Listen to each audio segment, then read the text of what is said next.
Canada. Everything I'm going to blame Canada. Perfect. Oh, look, we're live. Good morning, everybody. Welcome to the Daily Whatever Show. I am Lawrence Winterman. I'm Dana Dubois. That's my best friend. My best Wherever friend. she is on the screen, somewhere. I'm here, barely. What the hell is going on with the internet this morning, Lawrence? Well, as you know, Congress is going to vote on releasing the Epstein files, and so the powers that be have decided that they're going to crash the internet. And I mean, that's what I'm figuring is going on. No, actually, throttled. I don't know. There is a Cloudflare outage. Cloudflare is a validation service for many, many websites across the tubes of the internet. Right. So basically, everything that is. Yeah. Thank you for dumbing it down for me. Yeah. You know, the tubes, the good old tubes. And so if Cloudflare is down, a bunch of other places can't authenticate. It's a really bad day if you're a gay dude looking to hook up, because Grindr is down, Sniffies is down, Scruff is down. I know. Ask him how he knows. Ask him how he knows. Right. Ask me how I know, folks. Wow. No, who am I kidding? It's like 7:00 in the morning here in Seattle, and good God. And you're in your boyfriend's apartment. I mean, right. Yeah.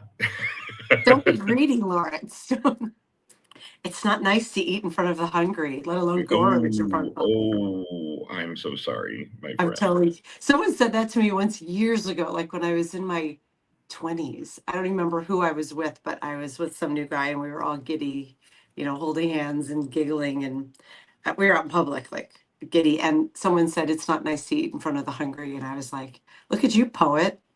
So right. I don't know where that old memory just came out of, but more importantly, should we talk about the Epstein files? I'm sure everyone is talking about the Epstein files being released. Yes. Have we ever before? It's a new topic. It's kind of a new topic for us. I don't know. It's kind of it's not salacious at all. It's not really moving the needle at all in terms of culture and feminism and sort of how just decorum and order and leadership up to the most senior levels of government. It doesn't really have much of an impact, but maybe Donald Trump actually capitulating on something and now saying not only can the Republicans vote yes on the Epstein files, but he will sign it when the bill comes to his desk, which makes me think that there's some nefarious plan. My current favorite is that Pam Bondi is going to be like, but it's an open investigation. I can't. Right. I know we talked about that yesterday, and I was like, that is certainly a strong possibility. I did read a story from Ogre, Opinionated Ogre, one of our favorite creators and writers over here. Absolutely. Who was asserting that this is just him being forced to say, well, I want you to, so that it's not happening against his will, and that it's a sign of his undoing. I hope that that's true. I like his version better than yours, which is they're going to release it and it's going to be all black with ransom note words like Trump did nothing wrong. I mean, if it's not the Pam Bondi excuse, then yes, they'll release it, and mysteriously he will be nowhere in it. If he's mentioned at all, it'll be his risotto recipe or something, and everyone else will look terrible. Certainly at this point, we're all fairly confident that good old Bubba Clinton is somewhere amongst the files. Bubba Clinton. Yeah, pour one out for poor Bill Clinton. My gosh. Well, we have Jason is saying that there was a phone interview with Epstein's brother where he said that they're scrubbing the files. Great. Right. I also see that Art B is saying, woohoo, seriously looking forward to your talk with my hero, Jonathan Larsen. We are super excited that we've got Jonathan Larsen with us today, patiently waiting in the green room. And Jonathan wrote this amazing article on Blue Amp. I'm going to grab the URL and put it in here. I'll go grab it, Lawrence. You talk. Okay. I'll grab. Yes. Well, I we're going to bring him in because if we're going to talk about it, he should be here. Um, let me just kind of set the stage. Jonathan Yes. is formerly worked at places like MSNBC, producing Chris Hayes' show. He's a great journalist, investigative journalist on his own, and has taken a complex topic like what the fuck is going on with Venezuela, and turned it into this awesome article. The summary of which is the people who lied to us about 2020 are lying to us about Venezuela. And so let me pull Jonathan in here to correct me if I'm wrong about anything. Jonathan, hello. Hi, great to Hi, join you. Jonathan. Welcome. So nice to meet you. It's an honor to have you on the show. It's an honor to be on the show. Thanks for inviting me. I was going to talk about these secret Epstein files I've obtained, but we can talk about Venezuela instead. That's fine. Yeah. No, I mean, I'm sure that can wait, right? There's nothing too pressing. Files. You don't say. Well played, Jonathan. Really well played.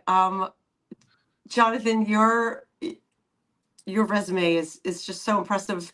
Would you like to introduce yourself to the fine folks here on the Daily Whatever Show? Oh, that was a very nice way of calling me old. Thank you. Oh gosh, I'm sure we're older. Hey, take it from Graybeard over here. Yeah, I guess I've been in a lot of places. I've been at MSNBC. I've been at CNN. I was at ABC News a long time ago. I helped start Air America Radio. Am I allowed to curse on this?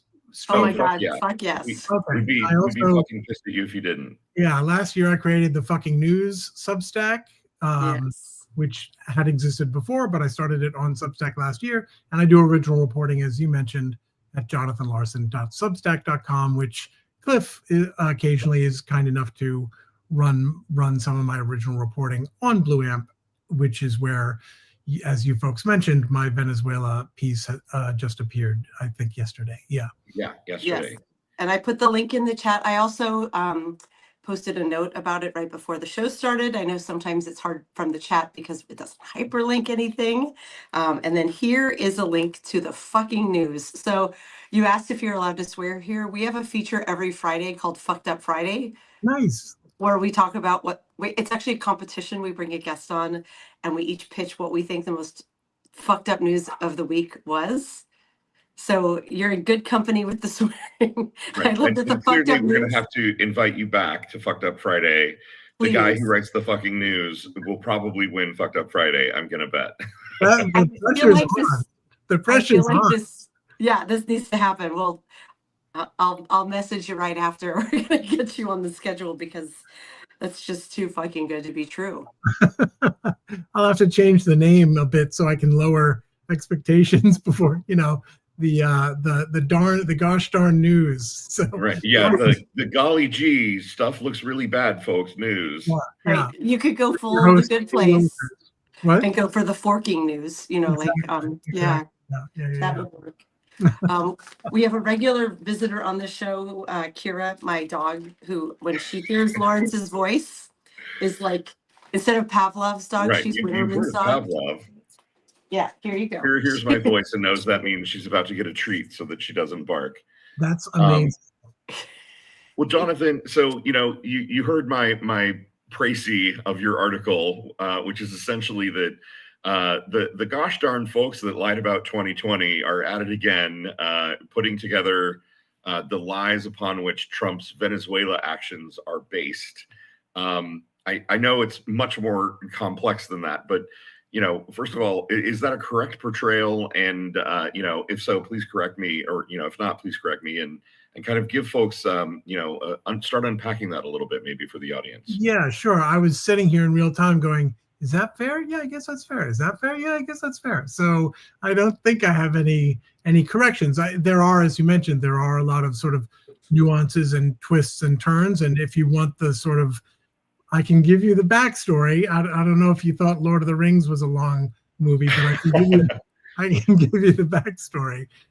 So if folks remember, back in March, the New York Times reported that the Trump administration, the intelligence community, had refuted Trump's narrative. If you remember, almost as soon as he got into office, he claimed that Nicolas Maduro was deploying Tren de Aragua, the transnational gang, as a sort of coherent, strategic, covert army, paramilitary army, to disrupt locations within the United States, to destabilize the United States of America. So the New York Times reported that the intelligence community said, yeah, there's not enough evidence to say this, and there's evidence to the contrary. The following day, in an article that was pretty overlooked, the Miami Herald revealed the identity of a former CIA guy named Gary Bernsen. And the Miami Herald reported that since the transition and after the 2025 inauguration, Bernsen and his team, who were not named, had been briefing the Trump administration and the transition team on the Maduro activities. And they claimed to have handed over hundreds of documents to the administration. They claimed that hundreds of, I think it was 800 maybe, people had been arrested in the US based on the intelligence that Bernsen and his team provided. The article referred to an unnamed partner of Bernsen's, and over the summer, following Bernsen and his sort of exploits and interviews on right-wing media outlets, I learned that his partner, who was not named in that original piece, was a guy named Martin Rodil, who was born in Venezuela, is now actually an Israeli citizen, but took up residence here in the U.S. I believe he lives in Virginia or Maryland, and has been here for something like a quarter of a century. He's been very plugged in with foreign policy right-wingers and hawks, including at AEI, the American Enterprise Institute, including a guy named Roger Noriega. And he started off sort of doing sort of like money laundering investigation stuff, things like that for the IMF. And what that quickly branched out into was he basically developed a business, which Bernsen became his partner in, where what they would do is, if there's a Venezuelan official who for whatever reason wants to get out of there, but doesn't want to be arrested when they land in the US and would like to keep as much of their money, however they got it, thank you very much. Ooh. Oh, yeah. They would go to Rodil, and Rodil would say, let's see, I can connect you with the Southern District of New York, the US attorney there, or maybe this one goes to the DEA. Let me put out some feelers. And then what would happen is a negotiation in which the people Rodil is getting out would say, well, here's what I can tell you. But of course, they have a motive to give them good information. Right. Good information. Good. Right. Not Good necessarily information. accurate. The worse, the more it helps U.S. law enforcement and foreign policy imperatives, the more likely they are to be generous in their negotiations with this person who wants very much not to go to jail. So that was Rodil's business. And it wasn't known at the time. Now I'm going to fast, whatever the opposite of fast forward is, back to 2020. Right. Yeah. If Rewind. people, thank you. Yeah, I'm going to fast rewind. I'm going to Wayne's World flashback to 2020. If people remember, Sidney Powell was part of the Trump legal effort to overturn the election. Yes, she of the Kraken. She of the Kraken. Well, this is exactly where we're going. We're going to the Kraken, Lawrence. Excellent. On the Fox Business Channel, back when Lou Dobbs was still alive, Powell said on his show, we're going to release the Kraken. And what she was talking about, it turns out, this wasn't public yet, but earlier that morning, people working on her behalf were taking a videotaped statement from a guy whose identity was not yet known at the time. That statement claimed that essentially Venezuela was capable of and was doing election theft, including in the United States. So that was the key pillar of the Venezuela leg of their case, that the election was stolen. And people forget just how big a deal it was. They had these alleged incidents, all of which were very quickly debunked. Individual things of like, oh, those people are carrying votes. No, that's their lunch or whatever it was, right? Right. But the central one, the most sort of like insidious, scary story was Venezuela flipped the votes for Biden. And look, we've got this witness. What people didn't know at the time and came out later was, excuse me, bless you, was that the Trump campaign's own researchers within 24 hours debunked the claims that were offered in this video. And when the January 6th committee, the House of Representatives committee investigating all of this, they asked some of the people they talked to, where did this witness come from? Okay. And the answer, whenever they got one, was basically, I don't know, or I'm going to plead the fifth on that one. And so last year, Michael Isikoff, and I think his name is Daniel Klaidman, I apologize, I forget the name of his co-author, they published a book called Find Me the Votes, which was based on, what Trump, Brad Raffensperger in Georgia. Right. The 11,000 and change. Just get me some votes. Right. That book names Bernsen. He shows up on one page as bringing the videotape of that star witness to Powell.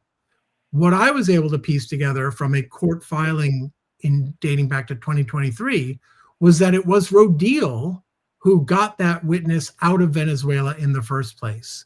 And what happened was, and this is stuff they've talked about publicly, Rodil and Bernsen had been on to Venezuela election theft prior to the 2020 election. But that absolutely put their efforts on steroids. And they spent the next 5 years, in part bankrolled by a guy you might also remember, the former Overstock.com CEO, Patrick Byrne. Oh, yes. That part of the story broke my brain, I have to tell you, because I was not aware of him, and I was like, the guy who sold me my patio furniture, like, wait, what? Yeah. That just sort of screeched the story. He was actually a big deal in that narrative at the time. There was a very notorious meeting at the White House, December 18th, 2020, in which 4 people tried to sell Trump on various theories about how it was stolen. Byrne was one of those people. Powell was one of those people. Rodil and Bernsen had connected with both Powell and Giuliani at some point in November. And the reason this matters is because Rodil's court file, actually, let me back up even more. 2015 was when the mystery witness, who was pretty quickly identified as a former Venezuelan naval officer named Liamsi Salazar.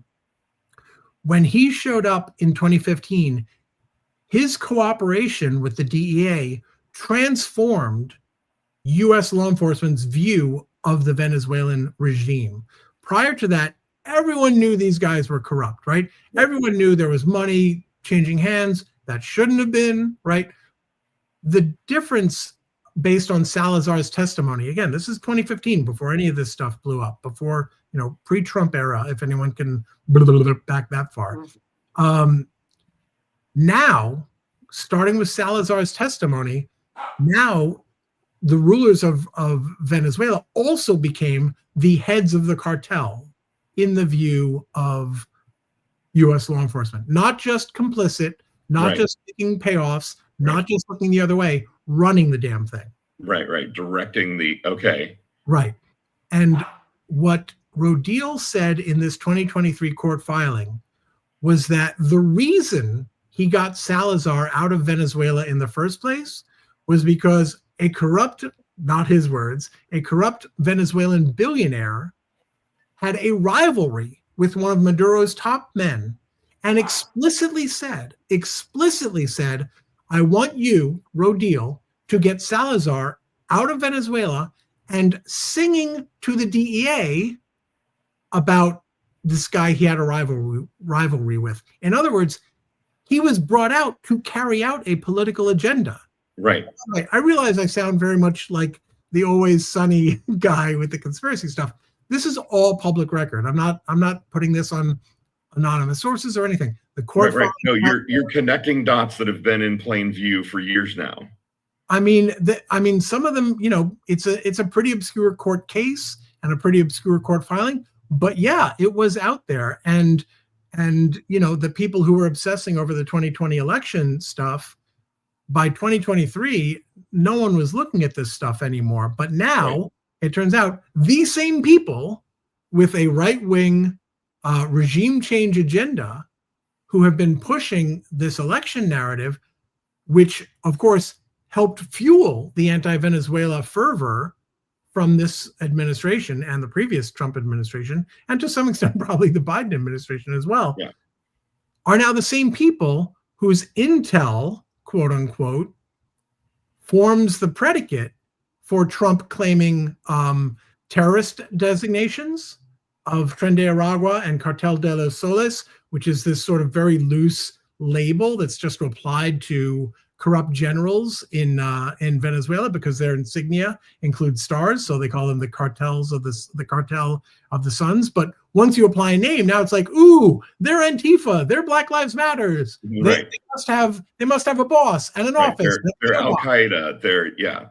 Right, exactly. So these data points, which are real, they get connected in a way that you can't actually justify when you examine it. And so that's why, as I said, you've got the terrorism designations, you've got the claims that Maduro and his regime's top people are running these drug organizations. This is how you got the Alien Enemies Act declaration of power. Remember, he claimed Trump claimed special powers to deport people because they were part of an army. Who was claiming it was an army? Bernstein and Rodil, secretly at that time. And then just last week, we found out the Department of Justice Office of Legal Counsel, New York Times reported, wrote an entire 40-page memo saying, look, if you look at everything in the right way, then he definitely has the legal authority to blow up people in boats. And according to the Times, the beginning of that memo was essentially a recitation of Trump's claims about the cartel and who's running it, essentially a watered-down version of what Bernstein and Rodil are feeding them. And there's other evidence. If you want, I can go into it. As you can tell, I'm hard to shut up on this stuff. But there is other evidence of the Trump administration listening. And Jonathan, I mean, correct me if I'm wrong, but part of what I'm hearing is that these are people who, at several points throughout this process, are essentially kind of incentivized to maybe stretch the truth, because what they're trying to get in exchange for, clemency or the ability to enter or leave the United States with all of their assets is, providing maximum amounts of information to law enforcement at various stages. Am I hearing that right? That maybe what they're telling them isn't necessarily the whole truth and nothing but the truth? Well, look, I can't say, what's in their heart or what their motives are, but we do know something about their backgrounds. So Rodil was the subject of a profile by Bloomberg in 2016, which talked about his anti-regime, anti-Chavista agenda, and said, according to Bloomberg, that some of his claims were groundless. This was a claim that I think Iran was going to start building nuclear missile launch sites in Venezuela. So if I had to guess, which I don't, but apparently I'm going to. Welcome to the show. I think these guys and the people working with them are operating in good faith. I think they believe the things they are saying.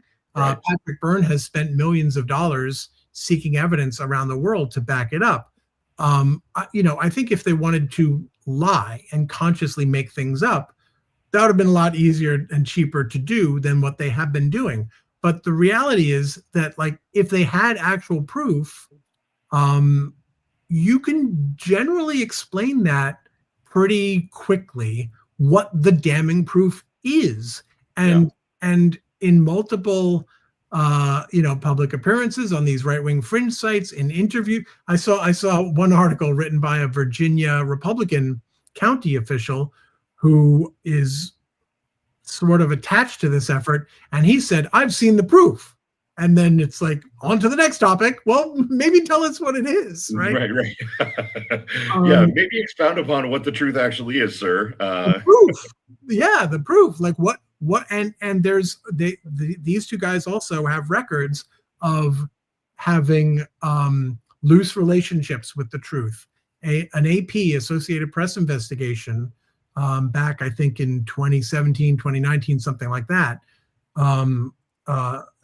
Bernsen featured into it. He wasn't the main player, but as part of the investigation, the AP obtained emails in which a plan was sent from Bernsen's email address, proposing, basically offering to a customer, hey, here's how we can destabilize Kuwait with some ginned up public protests. In other words, they were, according to this plan, which was never put into place, they were basically selling fake dissent and regime change to overthrow the government of Kuwait. And Rodil has been wanted in Spain for allegedly extorting some of these Venezuelan dissidents, right? The services he and Bernsen have offered are basically, if you pay me a lot of money, and it's a lot, according to the Spanish media and Spanish officials, the police say it's like it can be in 7 figures for one client, which just tells you how much money they have. But according to Spanish officials, the model of saying, hey, I can help you with the DEA has been perverted at times into, if you don't pay me to help you with the DEA, I will hurt you with the DEA. In other words, buy my services to save you from the problems that otherwise I will cause for you. So yeah, there's lots of reasons to, at a minimum, assume these guys are not super reliable sources of information. And as we saw from the New York Times back in March, Trump's own intelligence community, some of whom have since been fired, said, yeah, there's a lot of holes in this narrative. So the individual pieces may all be accurate, but they're weaving them into a narrative that no one outside of their circle seems to be able to confirm or validate. You know what impresses me most, Jonathan, is the sheer trustworthiness and honesty of everyone affiliated with anything that Trump does. I really love so much how it all doesn't just come down to yeah, no, they're a bunch of grifting liars, basically. I mean, I do think these are people who genuinely believe, like, look, you know, Rodil, in his defense, he's got good reason to be unhappy with Hugo Chavez and Nicolas Maduro. They've you know, done terrible things to the man's country. It's not surprising that he has an axe to grind against them. And you know, Bernsen has his own personal reasons. His politics are very right wing. He used to be a semi-regular on Fox News. He actually ran for the Republican nomination to challenge Chuck Schumer for the Senate seat from New York State. So again, I actually tend to think that the true believers are more of a threat than the charlatans who are just, you know, scamming whoever needs to be scammed at the time. Sure. Those folks, you can always just, you know where their buttons are and you know how to incentivize them. With true believers, it's a lot tougher to get them to back down, admit, you know, fallibility, all those kinds of things, which in my mind makes them potentially more dangerous. And as we've seen, you know, 83 people are dead in the Pacific and the Caribbean at this point, based on, you know, information, alleged information. And by the way, we still don't even know the original source. I believe it was a couple of years ago, who first handed Bernsen and his partners this massive tranche of information. Like, we don't know who that person is yet. We don't know what their motives were. We don't know how accurate their information was. It was one source. And that information then became the basis for destroying hundreds of lives and breaking up, you know, hundreds of families. This is a horrific thing we're talking about. And, you know, they didn't get anything massive out of it, Bernsen and Rodil, but it's in the furtherance of their ideological crusade against Venezuela.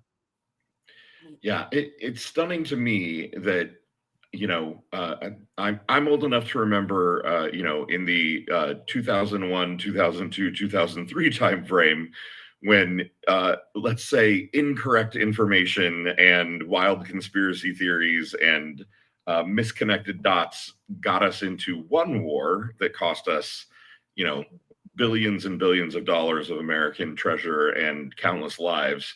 So you essentially think that that's what's happening here too, is that we've got some, yellow cake. Yeah. So there were a couple big sources of bad intel during in the run up to the Iraq War, which we didn't find out about until it was too late. There was Ahmed Alabi, and there was I forget the other guy's name, but he was famously nicknamed, his code name was Curveball. And I believe it was Curveball who said after the war, yeah, I totally knew I was lying. It was for a good cause. Look, we got rid of Saddam Hussein.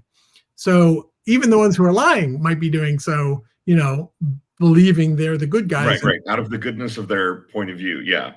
Right. Like, I'm doing the right thing. I'm doing what it takes to get rid of Saddam Hussein. And there is absolutely the possibility here that something very similar is going on. As I mentioned, that other Venezuelan billionaire, there are lots of different factions within Venezuela. And it's certainly been suggested to me that there are factions within Venezuela who want to see Maduro taken down, not necessarily for the rise of the rule of law, but so someone else can plunder Venezuela's resources. And so, is it possible that these folks, including that corrupt billionaire, are supporting and enabling this pipeline of very questionable info to the Trump administration, precisely to see the kind of regime change that the U.S. Gerald R. Ford is offshore Venezuela right now, obviously trying to pursue? Yeah, that's certainly a problem. I actually talked to retired Lieutenant Colonel Lawrence Wilkerson, who was famously, Colin Powell's chief of staff and eventually a whistleblower on how they both got had and fooled by this terrible, unsourced, unvetted, unverified information, which Powell went out there and destroyed his legacy by standing behind. I talked to Wilkerson about this current case, and he of course went right there. It's very clear. And by the way, I'm sure, Lawrence, and Dana, you probably know this too. This is not a new phenomenon in U.S. war and diplomacy. We have had these, false events multiple times, going back decades, going back generations, where someone wants a war, someone hiccups at the wrong time, and someone says, well, that was a hand grenade. We obviously have to go to war now. And that seems to be recurring yet again with what's happening in Venezuela. And the thing that worries me most in terms of people paying attention to this is, I think because Trump is such a recidivist fabulist, there's a tendency at this point to assume that if he says something crazy, he's just making it up. It's not litigatable. It's not refutable. But that's not the case here. There actually are hundreds, if not thousands, of documents which are allegedly forming the basis for the claims he's making. And Democrats on the relevant committees in Congress, they could right now be saying, we want all that info. We want the minutes from your meetings with Bernsen and Rodil and his team. We want to start going over all of that because we want to see whether these dots actually have any connective tissue between them. Right. That's like a question. Oh, sorry, Lawrence. No, well, and they're not doing that, right? Your point is that the Democrats aren't doing that, and we don't know about it yet. Yeah. There's a question. There's a bunch of amazing comments and questions in the chat. Thank you all for weighing in. And I wanted to elevate this one from a few minutes ago, where Dennis writes, Jonathan, how do we get these people in front of Congress? Well, the Republicans control both chambers at the moment. So would it do any good? Well, yeah, I think it would do good, especially before. Democrats can call minority witnesses in relevant hearings. And look, Democrats could hold, these sort of like ersatz hearings, which aren't official, but they still can get media attention. So yeah, Sure. in theory, Democrats in Congress, and yes, I have reached out to people, they could act on what I've been reporting and what Isikoff and Seth Atena have been reporting. Seth Atena is a national security reporter who confirmed that these briefings are taking place. He had a source who was familiar with these briefings and confirmed, yeah, these guys are giving briefings. So, all of these people are reporting it. No one has to take my word for any of it. But Democrats, if they're concerned that we're about to get into another illegal war of lies, a war of choice based on bad intel that could potentially be, manipulating the use of the U.S. military and putting troops in harm's way, and by the way, killing innocent people in boats and other countries. Yeah, if they're concerned about that, I would say let your members of Congress know, hey, are you aware Trump's not pulling this out of his ass? He's pulling it out of someone else's ass. And we need to look at, sorry for the imagery there. We need to. Yeah, no, that was with me. Delicious. Thank you. What a way to start the morning. Yeah, I hope you had your coffee. We need to look at the possibility that we have a Venezuelan curveball situation here. Any member of Congress worth their salt is going to remember who curveball was from Iraq, because that was like a formative, teachable moment for U.S. foreign policy and military adventurism in the 21st century. So pretty much all anyone needs to say is, are you aware that there's a Venezuelan curveball and that no one's scrutinizing this stuff before it's possibly too late? What do we do? I mean, is this a go stand on the steps of the Capitol and hold an impromptu press conference kind of thing? How do we get this story out there? Yeah, well, I mean, this is one way. I did 2 interviews about it yesterday. I'm going to keep reaching out to members of Congress who have indicated some interest in the legality of all this. What makes me crazy is they go to these briefings and then they complain that they're not getting information. And I'm like, JonathanLarsen.substack.com, folks. Right. So everyone in the chat, I just put the link in the chat again. Please go to that article on the Blue Ant Media website and restack it and like it and share this, repost it so that more people on Substack can see it. Jonathan's right. We have the ability to get this story out there. And, we know from our very own chat, from our beloved Ellie Leonard, who has been banging the drum on the Epstein case for so long now, we can move the needle. Ellie has moved the needle on Epstein, and we could do that on this as well. Yes, and she said earlier in the chat, Jonathan, that you are the soundtrack to her late nights transcribing the Epstein files. So she listens to you a lot. So yeah, and Jonathan, if you're not following Ellie Leonard, you must. She is an up and coming investigative journalist. She would cringe hearing me describe her that way. She just thinks she's a mom who's really good at digging into the details of things. But she has a passion for getting to the bottom of what's going on with Epstein, and is writing really, really impactful, good content that is making a difference. Sure. Which kind of leads me to my jokey question of Jonathan, is Epstein involved in Venezuela in any way? Could we redirect people by saying Epstein Island is just off the coast of Venezuela? I mean, I can't stop you from saying it, but as far as I know, it's a lie. The other side has no. I've joked with Lawrence before that we should just have a rumor episode because the other side seems to have no respect for the truth. So we should just be like, Jeffrey Epstein was actually Venezuelan. I don't know if people know that. Yeah. Right. Working for Hugo Chavez. Right. Yeah. We can just start rumors. I'm not aware of any. Look, there are some complicated financial ties going on here. There are U.S. oil interests who, some of them actually have an interest in the status quo in Venezuela. And I haven't really written about this stuff yet, but I've nosed around a little bit. And there are certainly, Bernsen himself said, I believe it was on the Adam Carolla show, said that, there is going to be an amazing rebuilding project in Venezuela, and said that American businesses will be getting some of that business, and pointed out that there are $300 billion, the largest deposit, I believe, known on Earth, barrels of oil Right. within Venezuela.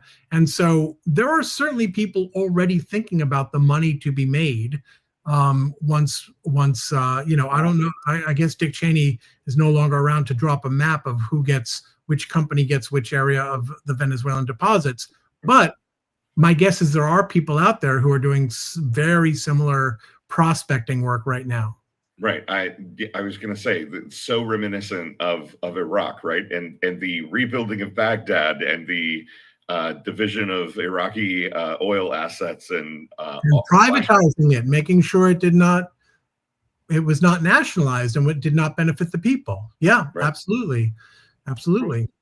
Well, Kira's very concerned, as you can see. I had to go get her. She wanted to come. So some days she's like our communal emotional support animal. Where she's like, this is hard news. If it helps, I personally, this is pure speculation. Yes. As opposed to the lying segment that you guys are going to do. Right.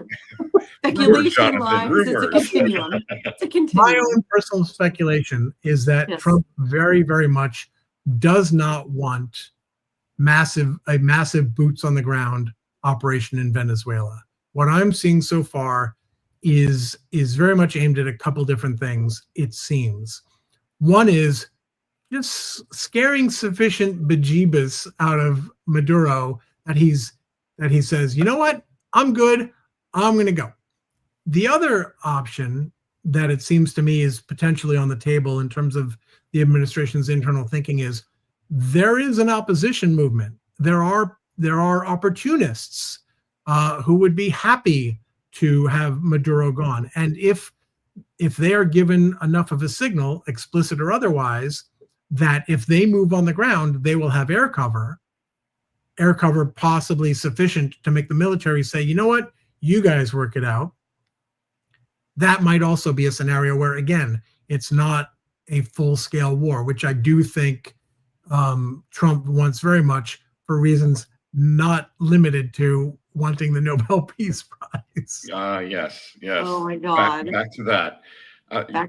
Poor Don. He's so convinced that somehow he's going to do something that's going to stumble him into a Nobel Peace Prize.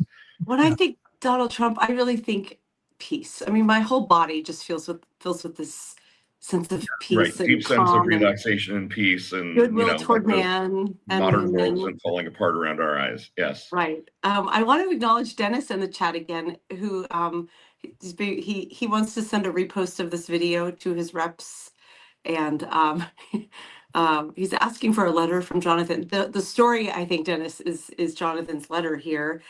We will absolutely post the recap of this live later today. We always do on the Daily Whatever show. And if you think it will help convince your representatives, please go for it. Restack it. Send the links. Very honored that you asked. That's awesome. And I have one. Oh, hold on. The emotional support animal needs to escape. Now I can scoot back closer again.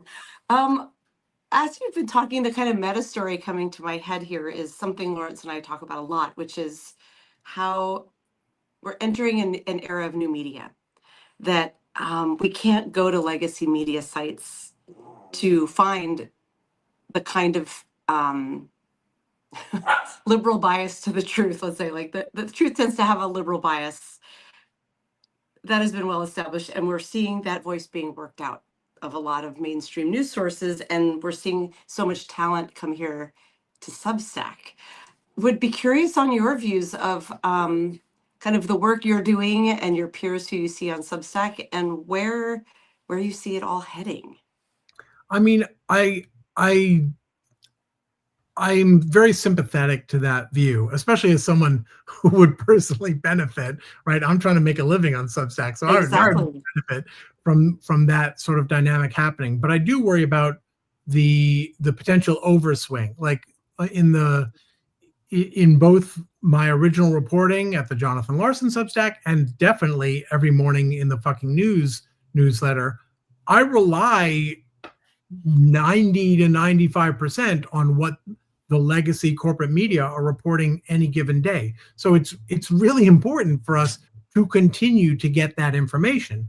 The Yes. question is, do we actually need them to provide that information? And a lot of the information they provide is not, we found out something that no one wanted us to have. A lot of it is just sort of like procedural things, like the House vote will be today, that kind of thing. Yes. So I do think, honestly, ever since the internet it was invented, I do think that we're in sort of a messy epistemic stage of knowledge accumulation, acquisition, dissemination, all of that stuff.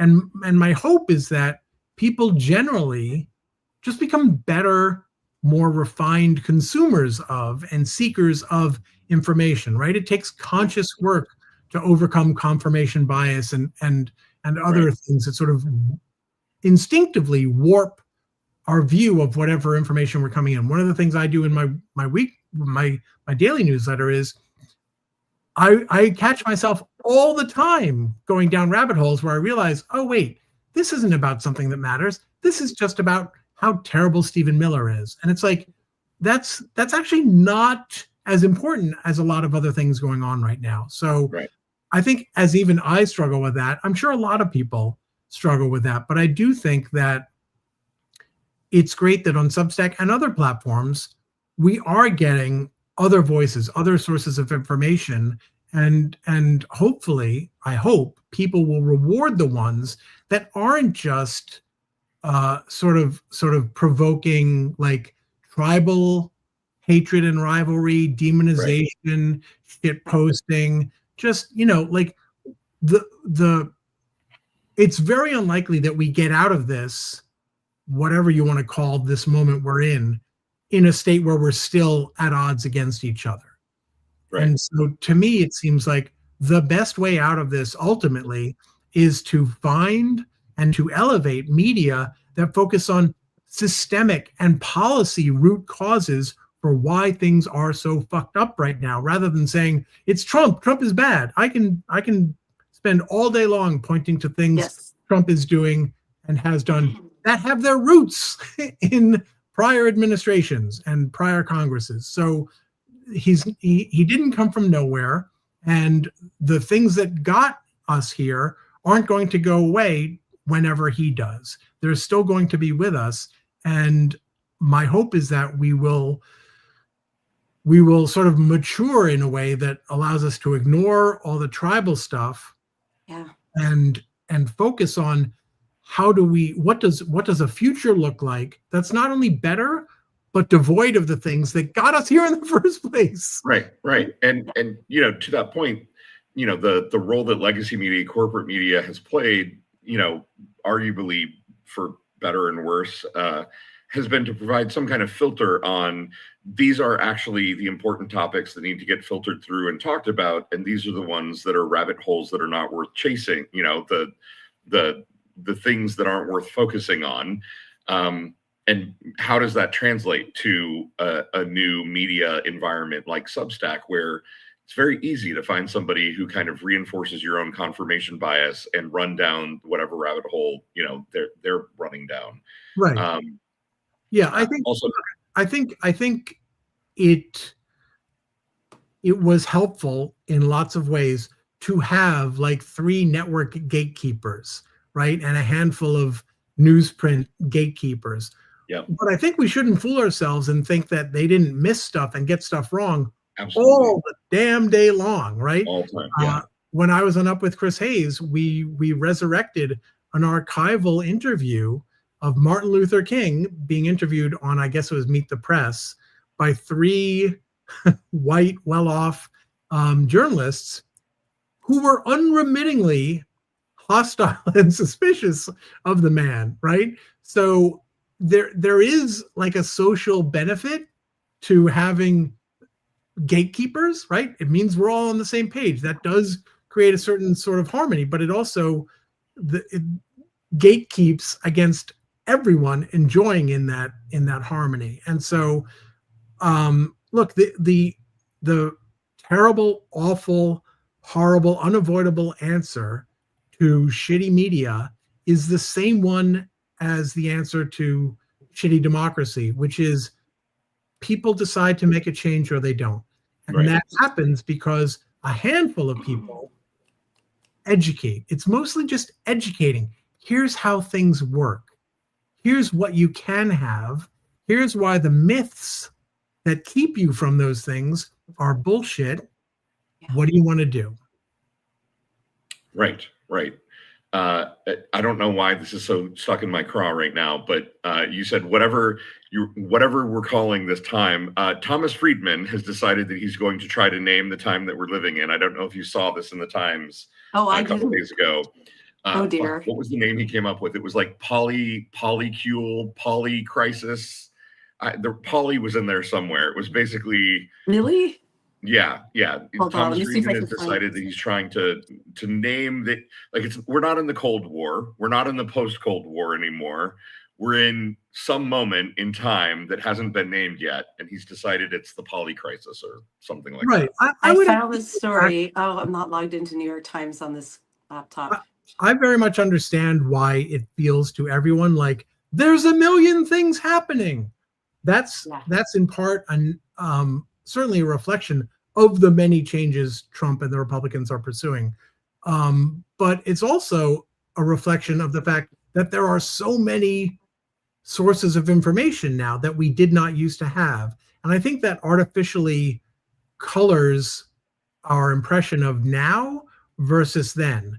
We have a tendency, I think it's like a genetic, biological tendency to romanticize the past. And one of my favorite examples I like to give people is like, it's really important for people to be calm. Just generally, that's a good thing. There are very few instances where, what we should do? We should probably go to panic mode right now. That'll definitely lead to the best outcome.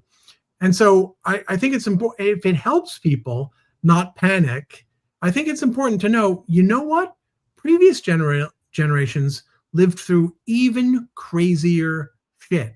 Like you can pick specific spans of time and go, that's more batshit than what we've got now. Right. One of my favorite examples I like to give people is basically go to Wikipedia and find it's either a subsection or its own page on plane hijackings in the 1970s. I remember this, like as a kid being in the news a lot. They were being hijacked all the time. Right. There was gunmen stormed Congress and opened fire. There were bombs going off in U.S. cities all the time. And you know what? People still invented disco. Oh my God, Jonathan, I was about to say, but you know what? There is also disco. That's right. Whoa. Yeah. So, go make disco. Like go do those things. Go make disco. I'm gonna keep that as my mantra. I think for another T-shirt idea. I'm turning that into a T-shirt. Go make disco. Go make disco, right? Because if we feel overwhelmed by all of this stuff, it's paralyzing, right? And absolutely. You know what? There's still joy every day. There have always been horrors in the world. There are today, right now, horrible things going on that we'll never know about. And maybe we should or shouldn't, but maybe there's literally nothing we at this moment can do about it. So, filter, find, I tend to say, like, don't, not that you asked me about my grand philosophy of everything, but like, I tend to caution against like standing specific politicians. My general guidance is find a cause that you're committed to. Find a solution that you want to see in the world. Fight for that, and the politicians will come to you. Yeah. Interesting. What's yours? What's your cause? Your cause? Oh, I have more than one. I'm an atheist, so secular values are certainly very important to me, and I've done reporting on that kind of stuff for sure. Right there with you. That's a great one. Yeah. So and I happen to think it's very relevant to where we are now. In fact, if people Google my name in the National Prayer Breakfast, actually, we'd see some things. Yeah. Okay. Jonathan, we're coming up on the last couple minutes of the show, and we would be remiss if we didn't ask you the question that we'd like to ask everybody. Bear in mind, Dana and I are hardcore Gen X, right? We're 55. We're right there in the middle of Gen X. And so what we want to know from you is I'm what Gen is X the too, by the way. Excellent. excellent. What's Barely. your skincare routine? What is Because you the look ultimate amazing. Gen X song of all time? Oh wow. I mean, I guess I go to like the Clash or Ooh. new wave type stuff like that. I guess the first song that popped into my head was "Come On, Eileen," but I disavow that. No, that's a super Gen X song. I mean, Actually, it's such a great choice because really yes. only Gen Xers kind of know it. And because we sang it at the top of our lungs and snickered about it, it is so And formative. raced to keep up with it at the end. Yeah. Yes. But but if I had to write it down, I would go with "Clamp Down." All right. Oh my God, that is a great pick. Love it. This is the best question because I feel like you learn so much by song choice. I would argue "Come On, Eileen" is more universal. Yes. But "Clamp Down" also a great and more personal pick. Also, Lawrence, I'm going to click back like 10 notches and say Thomas Friedman called it the Polyscene. Oh, right. The Polyscene. According to AI Overview, because I'm not logged into the New York Times on my laptop right now, so I had to ask. And but that seems like it's the correct answer. Love Cliff that just you answered are. in the chat 99 Red Balloons, which, I don't know how that hasn't been named before as one of the songs. Yeah, Cold War. That is a great choice as well. Here's what I would say about 99 Red Balloons. That was viewed with scorn at the time. Like that was recognized as cheese. Doesn't mean people didn't enjoy it and like it. I loved it. Yeah. I liked it too. And I viewed it with scorn. Like we could do both things, I think. Well, because we're Gen X, we had to ironically like it. But here's my Gen X eye roll, but only the German version is good. Right. The German version is literally what made me study German in high school, for God's sake. And I can phonemically sing the German version, even though I know what it's about because I know the English version of the song, but I know like almost no German, but enough to hear that probably it's not a great translation. Denk on dich und lass du fliegen, right? It sounds so much prettier in German than I make a wish and let it go. Has anything very prettier in German? Yeah, I don't speak German, but I have heard the German version so many times that I can sing it phonemically. Oh my gosh, this has been so great to talk with you. We are definitely going to bring you back for Fucked Up Friday because the Fucked Up News must meet Fucked Up Friday. We've posted the link a ton of times, but I'm going to go grab it one more time. Oh, I've got it. Oh, you've got it? Okay, please go subscribe to Jonathan and the Fucked Up News. The fucking news. Sorry, I'm conflating our fucking news.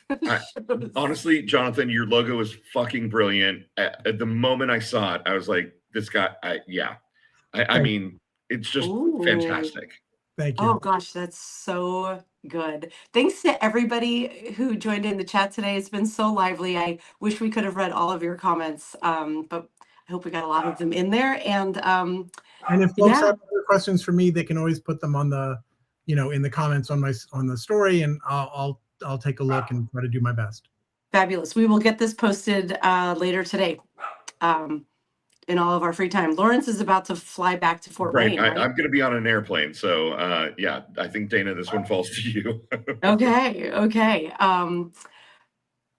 This is so fun. Like, day made. Hopefully we can access the social medias to get this posted. I don't know if you all were hitting a bunch of bumps this morning, but I kept hitting a bunch of things breaking. It seems this all works great, so I'm thrilled for that. May our days be smoother. And carry on, everybody. Thank you for joining us. Have a great day. Thank you so much, Jonathan. We love you. Everybody. Love you, Mina. Bye. Bye. Bye.